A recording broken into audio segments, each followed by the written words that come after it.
Hey everyone, welcome back to Mindful Reads. Today, I want to talk about a book that's been on my mind ever since I finished it. Lights Out by Navessa Allen. Now, I have to be honest with you, this isn't just another dystopian novel. It's a haunting look at the world when everything we rely on electricity.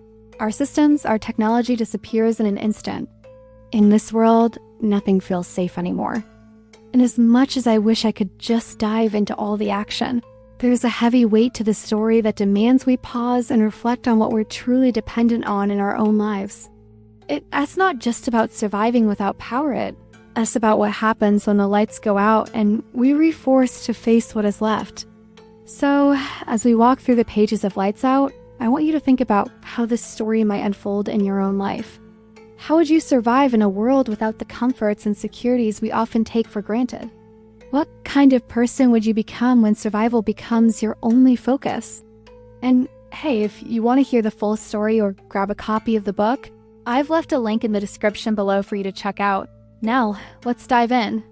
The story begins with me, just an average person, trying to make my way in a world that seems to run smoothly. I mean, electricity, right? It's something I never really thought much about. It's just always there. The lights, the air conditioning, the Wi-Fi. It's the background hum of everyday life, almost invisible until suddenly it isn't. One moment, everything's normal. And the next, I'm standing in the middle of a city, surrounded by people who are beginning to realize that something's terribly wrong. The power has gone out. And I don't mean a temporary outage where you light some candles and wait it out. This is different. This is permanent. At first, I didn't panic. I thought it was just a glitch a few hours, maybe a day. But when the hours stretch into days and then weeks, I start to understand the gravity of the situation. And that's when the real horror sets in. I won't lie to you, the first few days weren't too bad. Sure, it was uncomfortable, but we all assumed it would be fixed soon enough. People still tried to go about their lives. The stores are packed with people trying to stock up on essentials, but you could feel the undercurrent of tension rising. It wasn't just about food or water, it was about everything. Without power, there's no way to heat our homes. No way to refrigerate food. No way to communicate. The longer it lasted, the more we started to realize just how fragile everything really is. We were more connected to that power grid than we ever knew. The worst part, the chaos that started to unfold. Without electricity, the world we knew, our modern society, began to break down. Things that once felt safe, our cars, our phones, our homes, became useless. What happens when those things aren't there to help us anymore? At first, I thought maybe I could just hang on. Keep a low profile, wait for someone to fix things. But the longer the blackout lasted, the clearer it became. No one was coming to save us. I had to make choices I never thought I'd have to make. I remember the moment when I realized we weren't just talking about surviving. Through inconvenience, we were talking about surviving a complete collapse. There were no hospitals, no running water, no food supply chain, no police. People started to form groups, alliances, and yes, some even turned to violence. I had to find a way to survive. It wasn't just about staying alive physically. It was about holding on to who I was, trying to keep my humanity in a world that was rapidly becoming unrecognizable. Weeks passed, and it only got worse. As the days without power piled up, my own hopes started to fade. There was a growing sense of desperation among people. Some did their best to hold it together, but others, well, they snapped. The rules we'd always relied on, social norms, the law started to unravel. The darkness didn't just rob us of light. It stole our sense of security. I found myself facing the hardest choices of my life. Trusting people became a gamble.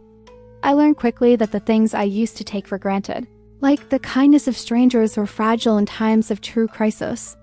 People changed when their survival instincts kicked in, and in some ways, I did too. But there came a moment when I realized something. It wasn't just the power that had been shut off. It was our ability to cope, to maintain our civilization. The longer the blackout went on, the clearer it became. The systems we built our lives around were fragile, and we'd become too dependent on them. We couldn't rebuild what had been lost without understanding why it happened in the first place. The blackout wasn't just an accident, it was a warning, a sign that we weren't as invulnerable as we like to think. And here is the real question that the book asks. What happens to us when we re-stripped of everything? When our comforts, our conveniences, our distractions are gone? What's left is the raw truth of who we really are. Without power, we have to deal with each other. We have to deal with ourselves. In Lights Out, Navessa Allen doesn't just show us what happens when the lights go off. She shows us what happens when everything we thought we knew about society starts to break down. It's about survival, yes, but it's also about what it means to live when the things that make life comfortable and predictable disappear.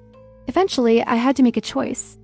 I couldn't wait any longer for things to return to normal, because it was clear that normal wasn't coming back. So I did what I had to do to survive. I adapted. I found people I could trust, and we made it work as best as we could. But there's no easy resolution in Lights Out. The ending doesn't give you the comfort of a neat little bow to tie up the story. In the end, it's about accepting that there's no going back to what we knew. The blackout is more than just a backdrop. It's a metaphor for how fragile our modern lives really are. And that's the heart of Lights Out, a powerful story that is equal parts survival thriller and social commentary. If you want to hear the full story or grab a copy of the book, I've left a link in the description below for you to check out. Trust me, this book will make you think differently about everything you take for granted in your everyday life. If you've ever wondered what would happen if the world as you know it just stopped, this book will show you the answer in all its grim reality. Thanks for watching, and don't forget to like, comment, and subscribe. Let me know in the comments, how do you think you'd survive in a world like this? I'd love to hear your thoughts. See you in the next video.